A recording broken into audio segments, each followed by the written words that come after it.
Assalamualaikum warahmatullahi wabarakatuh. Yang saya hormati Ibu Aris Sanulika, SEMAK, selaku dosen mata kuliah Auditing 1, dan teman-teman yang saya banggakan. Perkenalkan, nama saya Florentina Mendalin, selaku perwakilan dari kelompok 6. Di sini saya akan menjadi moderator dalam presentasi tugas Auditing 1. Dalam kesempatan kali ini, kami akan mempresentasikan hasil diskusi dari kelompok kami mengenai materi pemeriksaan kas dan setara kas. Kepada Saudari Felicitas Multi, dipersilakan. Definisi kas dan setara kas. Menurut SAK 1994, kas adalah alat pembayaran yang siap dan bebas dipergunakan untuk membiayai kegiatan perusahaan. Menurut SAK Akta tahun 2009, setara kas adalah investasi jangka pendek yang sangat likuid yang dimiliki untuk memenuhi komitmen jangka pendek dan bukan untuk tujuan investasi dan lainnya. Menurut PSAK nomor 2 halaman 22 dan 23 tahun 2002, kas terdiri dari saldo kas atau cash on hand dan rekening giro setara kas atau kas ekuivalen. Adalah investasi yang sifatnya sangat likuid, berjangka pendek, dan yang dengan cepat dapat dijadikan kas dalam jumlah tertentu tanpa menghadapi risiko perubahan nilai yang signifikan. Berikutnya sifat contoh kas dan setara kas. Sifat merupakan harta lancar perusahaan yang sangat menarik dan mudah diselewengkan. Kas merupakan aktiva yang paling lancar dalam arti istilah kas sehari-hari dapat disamakan dengan uang tunai yang dapat dijadikan sebagai alat pembayaran yang sah. Persediaan kas yang cukup, maka perusahaan akan beroperasi dengan lancar, terutama dalam kegiatan pengeluaran kas yang meliputi pembelian barang dan jasa, memiliki harta, membayar hutang, membiayai operasi serta kegiatan-kegiatan lainnya. Banyak transaksi perusahaan yang menyangkut penerimaan dan pengeluaran kas. Kas dapat dikatakan merupakan satu-satunya pos yang paling penting dalam neraca, karena berlaku sebagai alat tukar dan perekonomian kita. Kas terlihat secara langsung atau tidak langsung dalam hampir semua transaksi usaha.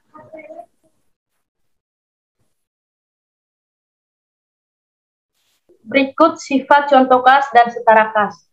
Contoh kas: A. Kas kecil rupiah atau asing. B. Saldo rekening giro di bank rupiah atau asing.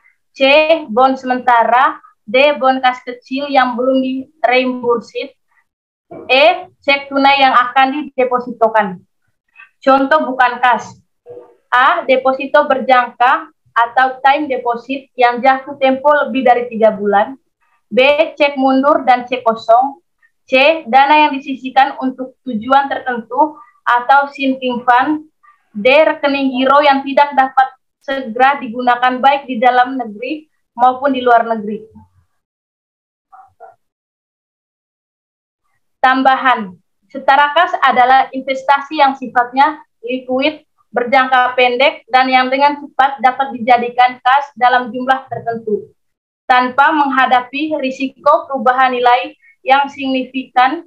Pada umumnya hanya investasi dengan jatuh tempo asli 3 bulan atau kurang yang memenuhi syarat sebagai setara kas. Persyaratan setara kas: A. Investasi harus segera dapat diubah menjadi kas dalam jumlah yang telah diketahui atau jatuh tempo dalam waktu 3 bulan dari tanggal perolehan, tanpa menghadapi risiko perubahan nilai yang signifikan. Yang ke B, cerukan atau bank overdraft. Yang ke C, dapat dicairkan segera dengan bentuk kas. Yang ke D, jatuh tempo pendek, kecil kemungkinan terjadi perubahan nilai akibat. Selanjutnya, untuk tujuan pemeriksaan kas dan setara kas dijelaskan oleh Saudari Nora. Baiklah, tujuan pemeriksaan kas dan setara kas. Yang pertama, untuk memeriksa apakah terdapat internal control yang cukup baik atas kas dan setara kas serta transaksi penerimaan dan pengeluaran kas dan bank. Yang kedua, untuk memeriksa apakah saldo kas dan setara kas yang ada di neraca itu betul-betul ada dan dimiliki oleh perusahaan. Yang ketiga, untuk memeriksa apa ada pembatasan penggunaan saldo kas dan setara kas. Yang keempat, untuk memeriksa jika ada saldo kas dan setara kas dalam valuta asing, apakah saldo tersebut dikonversikan ke dalam rupiah dengan menggunakan kurs tengah BI atau hasil dari penjumlahan kurs jual penutupan dengan kurs beli penutupan yang kemudian dibagi dua pada tanggal neraca yaitu pukul 16, dan apakah selisih kurs yang terjadi sudah dibebankan atau dikreditkan ke laba rugi komprehensif tahun berjalan. Yang kelima, untuk memeriksa apakah penyajian di neraca itu sudah sesuai dengan SAK di Indonesia, SAK atau ETAP atau IFRS. Berikutnya, prosedur kas dan setara kas. Yang pertama, memahami dan mengevaluasi internal control atas kas dan setara kas, serta transaksi penerimaan kas dan bank. Internal Control Questionnaire atau ICQ dapat digunakan sebagai sebuah alat untuk mendapatkan pandangan terhadap internal kontrol perusahaan. Selanjutnya, auditor dapat membuat flowchart dan penjelasan naratif sebagai tindak lanjut dari proses tanya jawab kepada klien dengan ICQ tersebut.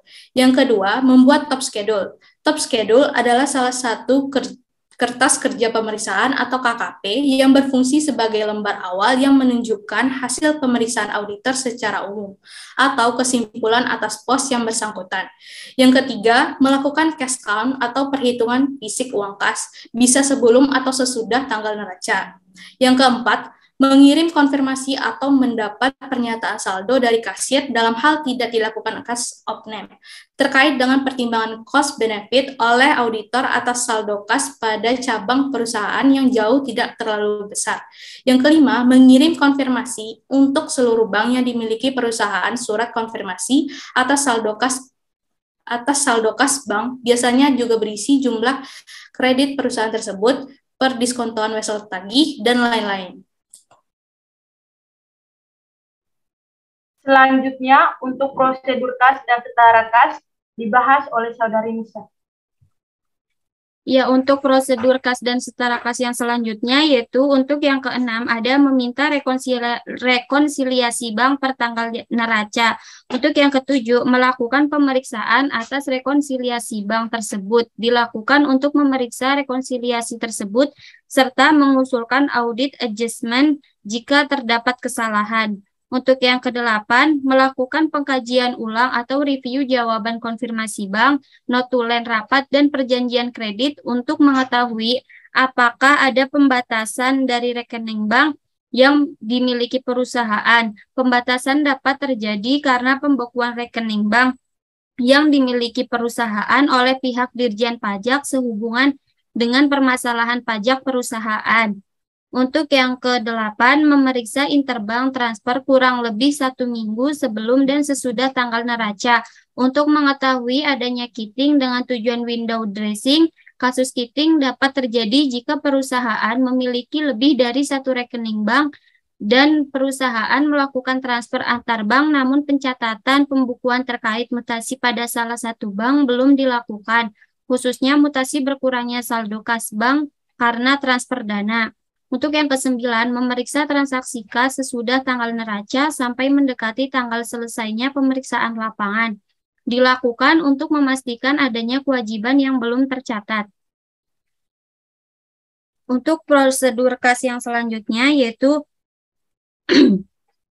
memeriksa pengakuan dan konversi kas dan setara kas jika ada dalam mata uang asing. Konversi kas dalam mata uang asing harus menggunakan kurs tengah BI per tanggal neraca pukul 16.00 dan mencatat selisih kurs yang timbul akibat konversi tersebut.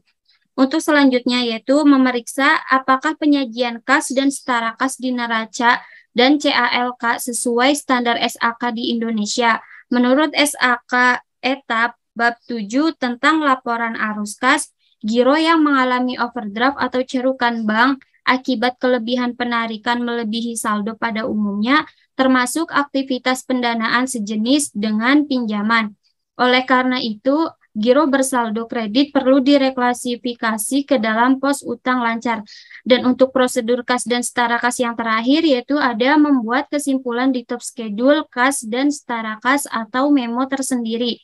Kesimpulan pada top schedule memberikan gambaran menyeluruh terkait hasil pemeriksaan kas dan setara kas perusahaan atau entitas, kewajaran atau ketidakwajaran kas dan setara kas perusahaan atau entitas akan menjadi tolak ukur suatu perusahaan.